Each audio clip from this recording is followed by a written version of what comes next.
공시와 투자 키팩터를 통해 투자 아이디어를 찾아주는 테린이 아빠입니다. 내용 보시고 도움되시면 구독, 좋아요, 알람 부탁드리겠습니다.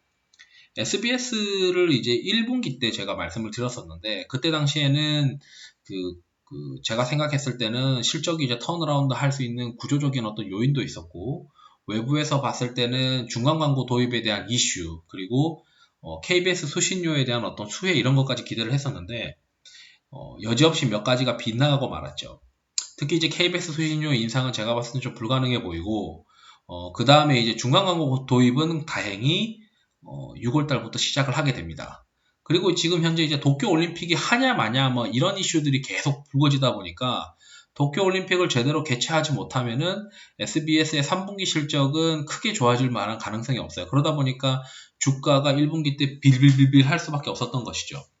그 와중에 이제 1분기 말쯤 되면서 조금씩 좋아지려고 하는 찰나에 조선구마사가 망가지면서 비용인식이 이제 2분기 때 있을 거다, 아니 1분기에 있을 거다 이런 이슈가 발생하기 시작하면서 주가가 안 됐는데, 지금 현재 기준으로 다시 한번 우리가 SBS를 고민하게 된다면 일단 조선구마사에 대한 이슈는 1분기 때 반영하는 것으로 교통정리가 되는 것 같습니다.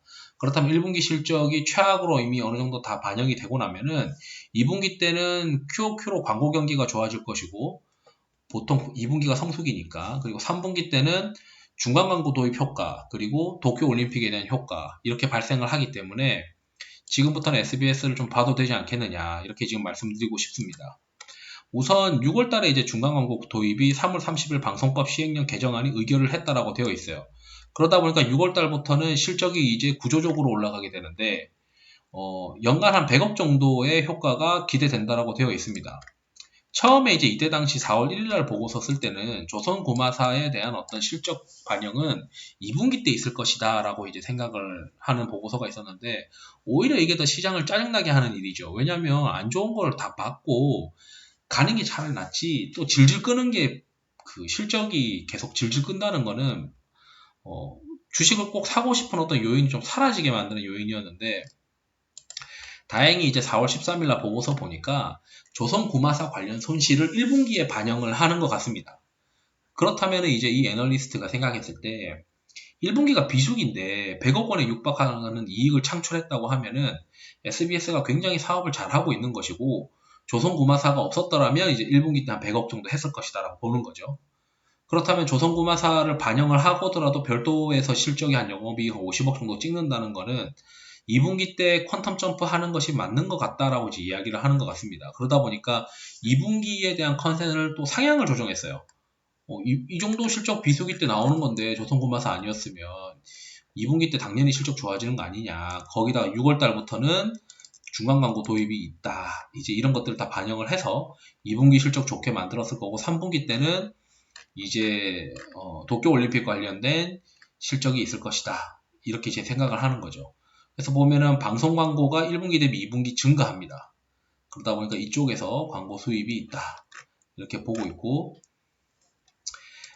유안타 애널리스트 분도 똑같은 얘기를 해요. 섹터 선호 종목이 그 미디어 광고 탑픽으로는 이제 도쿄 올림픽 수혜가 되는 SBS라고 되어 있어요.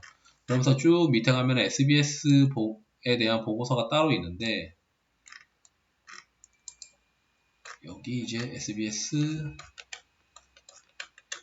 실적, SBS의 분기별 실적 추이 이렇게 되면 연결 기준으로는 1분기 대비 2분기에 탑라인이 늘어나는 거는 어차피 뭐 광고 경기 성수기, 그리고 영업이익률이 좋아지는 거는 도쿄 올림픽 관련된 효과, 이렇게 지금 보고 있는 것 같습니다. 특히 이제 여기 밑에 내려가서 보면은 또 이런 SBS 관련된 통신이란다, 드라마 관련된 라인업에서 이 시청률이 SBS 주가에 또 영향을 주게 되는데, 이 시청률도 그렇게 나쁘지 않은 것 같아요. 일단 라켓소년단인가 요거는 5월달이니까 아직 이제 추후 나올 모멘텀이라고 생각을 하면 될 것 같고, 펜트하우스는 한 16%에서 28%씩 찍었습니다. 이 시청률이 잘 나와야 광고가 붙으니까요. 그리고 여기 홍천기는 9월달이니까 아직 멀었고, 여기 보니까 펜트하우스 2는 한 22% 또 찍었어요. 근데 또 펜트하우스 3를 6월달부터 합니다. 그러니까 이제 6월달 2분기 모멘텀이 중간 광고를 요때 본격적으로 할 텐데 꽤 재밌어 보이고, 현재 모범택시가 방영 중인데 모범택시 시청률이 얼마인가 봤더니 제가 검색을 했어요. SBS 모범택시 시청률 검색을 하니까 지금 현재 2회차까지 4월 10일에 했는데 13%까지 올라와 있습니다.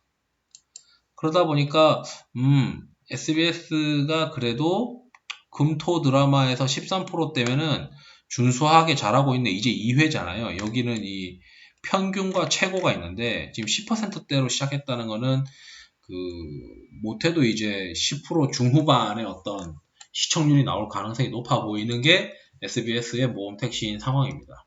그래서 정리하면 최악인 어떤 조선구마사는 이미 끝났고 2분기 때는 QOQ로 좋아질 수 있는 이슈, 광고 경기가 좋아질 수밖에 없는 로직, 그리고 성수기로 들어가는 거, 그리고 3분기 때는 도쿄올림픽까지 고려를 하면 지금부터는 6월 달에 있을 중간광고 도입까지 고려를 하면 실적 증가 추세가 당연한 것 같다. 이렇게 지금 다시 해석이 되기 때문에 한번 관심을 가져보시면 좋을 것 같습니다. 이상으로 영상 마치도록 하겠습니다. 투자에 도움이 되시길 바랍니다. 감사합니다.